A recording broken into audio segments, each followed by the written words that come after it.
Am I the fool for telling 3 of my 4 siblings that they should be more understanding of our oldest sister and thanking her instead of treating her like shit for not celebrating our mother for Mother's Day? I, 22 male, am the youngest of my siblings. My oldest sister Casey, 31 female, is my hero. She has done so much for me and the rest of our siblings, 23 female, 25 male and 26 female, and they never acknowledge it and only talk about Casey being a bitch to our mom or saying she should be pulling her weight more when it comes to mom. Background on our childhood is probably relevant here. Casey never really had a parent.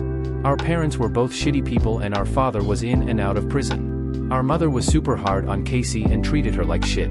Casey is also the kid who looks most like our father. Our mother was never kind or caring toward Casey, but she wanted her to be those things for us, so she pushed our mother to take care of us and would be there in the background trying to make it happen. But Casey was often left doing a lot too. She walked us all to school when we were little. She didn't hang out with friends because she was babysitting or taking care of us.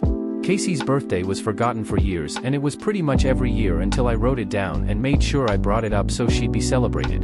The rest of our birthdays were celebrated because Casey wrote it down for our mother. She knew it was pointless doing it for herself because our mother hated her. Casey got a part-time job when she was 14 and would help pay for stuff. She saved up to go to prom and spent all the money on us because our mother had none at the time.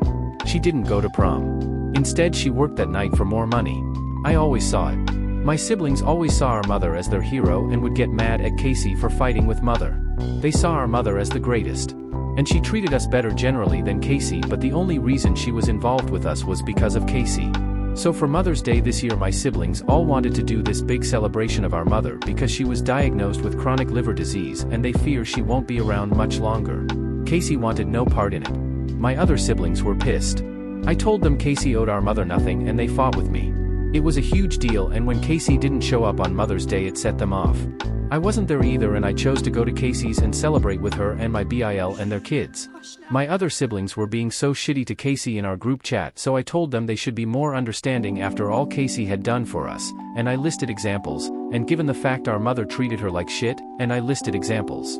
I told them Casey was more deserving of our Mother's Day celebrations and not mother.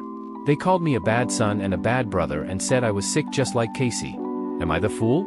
Am I the fool for shouting at my husband at a family gathering?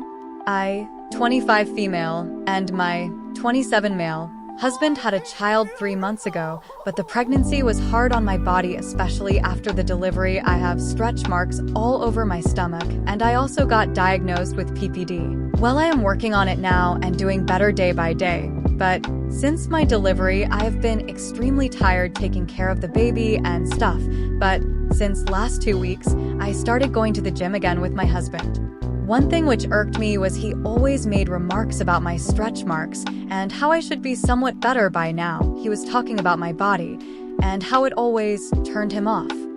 I kept up with it since I didn't have any mental strength to argue.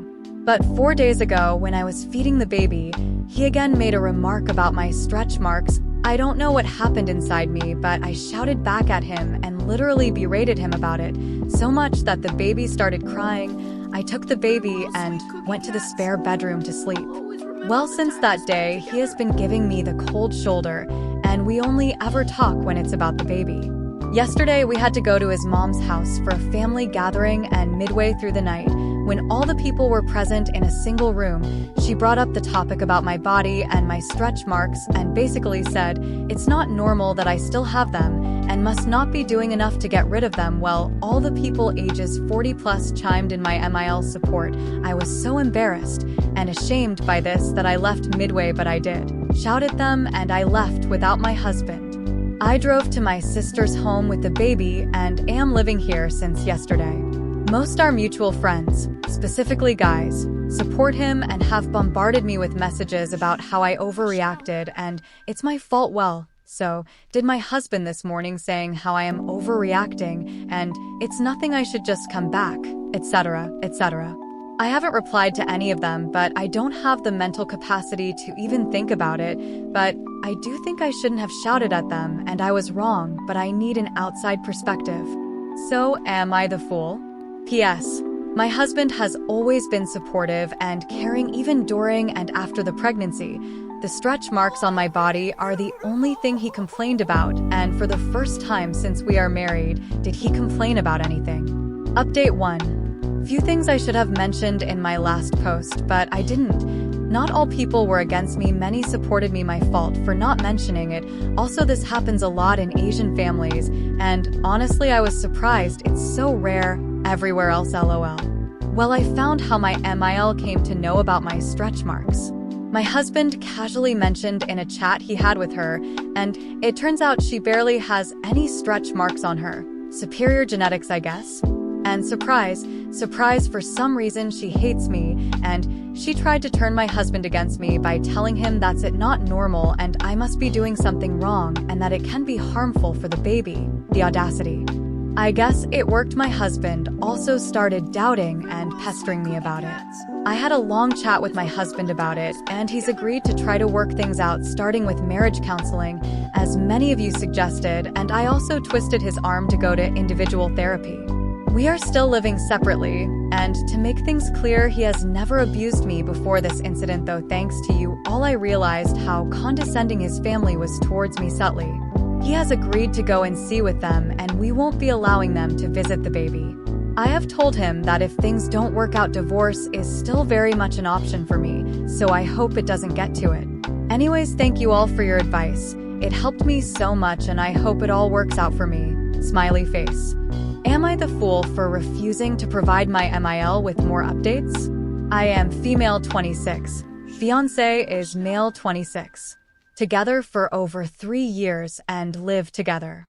In March, he went through a completely unexpected and severely traumatic event. He floundered a lot in the beginning trying to cope with what happened. In the first few days / first week following, he was struggling to manage all the texts / calls / etc. from family and friends, not because they were doing anything wrong, it was just a lot during a traumatic time. He asked if I'd mind being his POC for the time. He didn't want his loved ones to be wondering / worried, but could not handle the extent of it. I was happy to do so. As he came out of the initial trauma, he began reaching out to people himself and spending more time with them. His siblings live in our city, but his parents live farther away, so they haven't seen him. His mom, however, still calls me daily for updates and has been asking me about things that are really unnecessary or none of her business. I know she's extremely worried about him, but they talk on a regular basis now. For example, she asks me what chores he's been able to do and gets upset when I say at this point he's pretty much doing the same chores as before and says I should be doing them for him since he's recovering, etc. She's asked me weird questions pertaining to our sex life and how the trauma has impacted it, that she hopes I'm not expecting too much of him, etc. Multiple calls / texts per day, and always an implication that I'm doing something wrong or pushing him to do too much too fast after a severe trauma. Over the weekend, he made me a beautiful birthday cake, and I texted MIL a picture and raved about it, and got an upset phone call the next day about how I shouldn't be making him do things like that for me, and how unfair I'm being toward him. I spoke to her Sunday night and told her that for the time being I am no longer going to be taking calls, and am happy to answer texts that do not pertain to updates about my fiancé, but I won't currently be discussing our daily lives or his trauma with her. She will have to contact him directly. MIL is extremely upset with me and has been texting paragraph upon paragraph.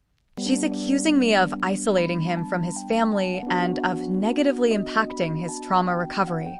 She has also heavily implied that I could have done something to prevent what happened to him. She keeps posting and sharing very passive-aggressive Facebook posts about me and is telling me that she may withdraw her part of funding our wedding if I don't reconsider. Her and FIL had previously offered to fund the entire rehearsal dinner and a large Airbnb for the wedding party. We're not worried about that, but I'm frustrated with the way she is acting and her constantly contacting me and posting about how I'm the asshole.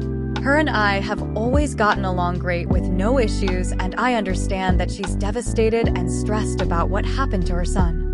Not sure how I could / should be handling this differently. Am I the fool? Am I the fool for walking out of my mom's house on Mother's Day even after she lost my sister not too long ago because she was disrespectful to my wife? My sister died 6 months ago, so yesterday was my mom's first Mother's Day after the loss of one of her kids. And the kid who made her a mom at that. I, 24M, wanted to make it special for mom, and my wife was more than happy to help me, even though Mother's Day is rough for her because she was not given a good or even a tries her best mother. So the day is a painful reminder that my wife didn't ever have a healthy maternal figure in her life. Father's Day is similar, but she never knew her father and never had a good father figure either. My wife still wanted to help make mom's first Mother's Day without my sister special. We went around getting all my mom's favorite things, favorite flowers, ice cream, chocolate, a reservation for her favorite restaurant, a scarf in her favorite color because scarves are her favorite thing ever. We also compiled a little video of my sister. Mom talked about Mother's Day being more difficult without her and wanting to watch some home movies of her, so we did something special with that. My wife also helped me recreate a dance I did for my mom on Mother's Day when I was a kid because she talked about that a lot. Basically, it was just meant to show how much we love her and help her through this not so easy Mother's Day. My wife played a very big role. She even suggested bringing breakfast to her and serving her breakfast in bed. Yesterday morning came, we made her favorite breakfast and bought it to mom at her and dad's. After she came out of her room is when things went to shit. Mom saw my wife and asked what she was doing there and didn't look like she wanted my wife there. It surprised me because my wife was with us last year too. Mom was grumbling and hostile to my wife. I told mom that we'd plan some special things for her. This didn't change anything, and she told me she didn't want my wife there. Then she told my wife she had no right to intrude and why would she want her there. My wife said she was sorry, she hadn't wanted to upset her. I told mom that she was being rude and it wasn't right to take her sadness out on my wife. Mom said she just wanted us to spend Mother's Day as a family, and I told her my wife is family. My mother grumbled and dad asked me to lay off. My wife said it was fine. But then mom started on my wife a few minutes later, and after she'd opened most of her gifts, and she said she was tired of her being here and her own mother hadn't even wanted her, so why did she think she'd be welcome? That was too much for me. I told mom I should have left earlier, but I wanted to be understanding and supportive, but she had crossed a line and I was done. That she could celebrate Mother's Day without us. My wife and I left. She felt bad and I told her not to, and I apologized for not leaving sooner. She told me I didn't need to leave and I told her I did. Mom and dad both texted me countless times yesterday saying I should go back, and how could I abandon mom after she lost my sister? Am I the fool? Am I the fool for not telling my friend who I sleep with? I, 18 female, have a friend, 20 male, who is mad at me because I didn't tell him I was sleeping with one of our mutual friends.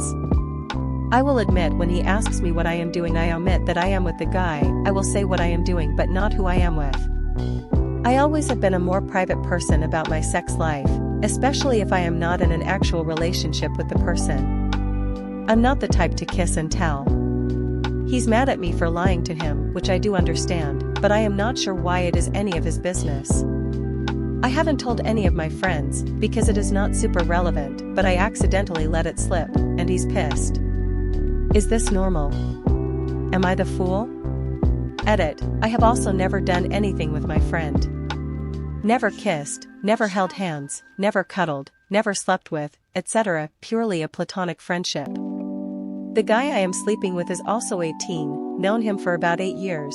He is the only guy I am currently sleeping with. Known my friend for 2 to 3 years. Edit 2. We are in the same friend group, but us three very rarely hang out, just the three of us. If it does get messy, neither me or the guy are the type to make people pick sides. I wouldn't mind if they are still friends, and vice versa. If anyone is the type to make people pick sides, it is the friend. It has happened more than once now with other people the friend has issues with. Gets mad if you even speak to them.